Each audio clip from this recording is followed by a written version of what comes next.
Printmaking is one of the world's oldest arts, and today's printmaking techniques may be some of the least understood.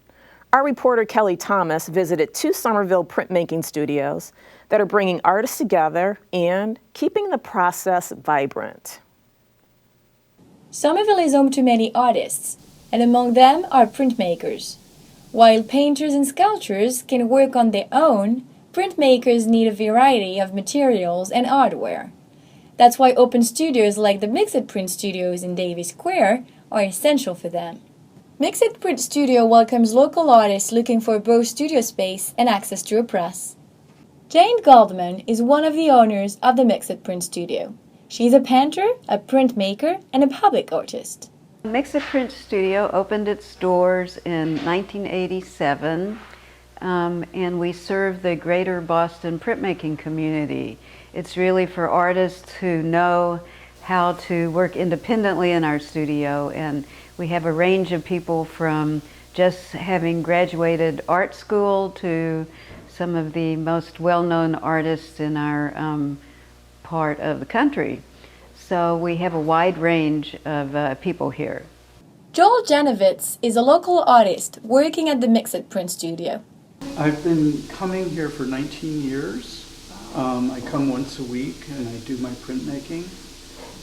It's a great resource for many artists.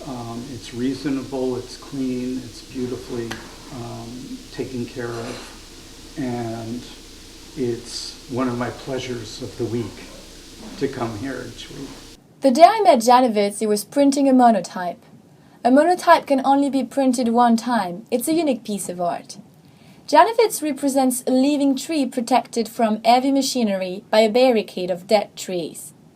He said it was a metaphor for a time where the environment is under a lot of stress. Putting the image down and taking away, wiping away until I get an image the way I like it. Then it goes through the press and the image is reversed, and there are always many surprises along the way because things happen in this process that are unpredictable by nature. Printmaking is an ancient art. Mixit Studio co-owner Catherine Kernan gave us some background. Actually, you could consider some of the cave art to be printmaking because they put their hand up and made a mark with their hand, impressed it into the walls, or they sprayed pigment using their hand as a stencil, and that's a printmaking process that we still use today. And then, of course, there were the Assyrian and Babylonian and Egyptian seals, where they would carve a roller, a little cylinder, and impress it into clay, and that's a form of printmaking as well. And then there were many examples of early woodcuts, which is probably the oldest of the printmaking processes that's still in use today. Eventually that became movable type with Gutenberg, it became books, and they used a lot of woodcuts for illustrating books. That was the commonest way to illustrate books, to make cards that people would get when they'd visit holy sites. So it was always a form of disseminating information, making multiples and disseminating information to a wide audience. That was its initial use. These days we have many more ways of doing that more effectively, so fine art printmaking has really taken over from reproductive printmaking. Kiernan recently finished a series of woodcut monoprints. She feels the unpredictability of the process adds to the artistic outcome. At the Mixit Print Studio, their 19th century press itself is a work of art. That print was done by Warrington Colescott, and the subject is Aldo and Piero Cromelink, who were world famous printers who printed for Picasso. I have that print because at the time I was visiting Warrington and I had the money and I wanted to own a piece of his. So I said, Warrington, it's time, I need a print of yours, and he showed me this one. It happens that I had just purchased the Ladoy press that came from Aldo Cromelink in Paris. So I had the press from Aldo Cromelink, and Warrington had just done a print about Aldo Cromelink, and the two came together, and I just knew I had to have that print. And I leave it down here as an inspiration to people who are working on that press. Kenneth said the city of Somerville always welcomed the artists, which helped them to open the Mixit print studio. Somerville has been a terrific home for so many artists, and we certainly wouldn't have this beautiful studio unless the policies of Somerville had allowed us to move here at a time when Boston did not allow live-work spaces and Cambridge did not allow live-work spaces. So it was very far-sighted of Somerville to encourage that kind of possibility for artists to own their own studios and live and work in the same building.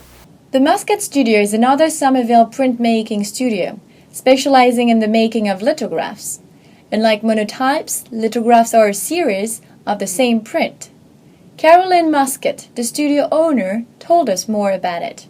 It's based on two things not willingly getting along. In this case, grease and water. You create your image with usually a grease or wax-based substance. You then treat the surface with a mildly acidic solution that makes all of your non-image areas water-loving. When you're ready to print, you sponge the surface with water, just like you're wiping down a countertop, just to dampen it, and then roll on it with an oil-based ink. The water rejects the ink only goes right where you had image. You do that a few times, you lay a piece of paper, you run it through a press like these, where you have a bar that just applies flat, even pressure, and the ink will transfer to your paper, and then you get to do it again. Both Muscat and Mixit Print Studio will participate into the Somerville Open Studio next May. During this annual event, artists will open their workspaces to the public. For Somerville Neighborhood News, I'm Kelly Thomas. Carolyn Muscat shares her printmaking experience across international borders. She's taught printmaking in Hanoi, Vietnam for the last 5 years and has built relationships with local artists there. She says her trips to Vietnam serve as artistic inspiration every single day.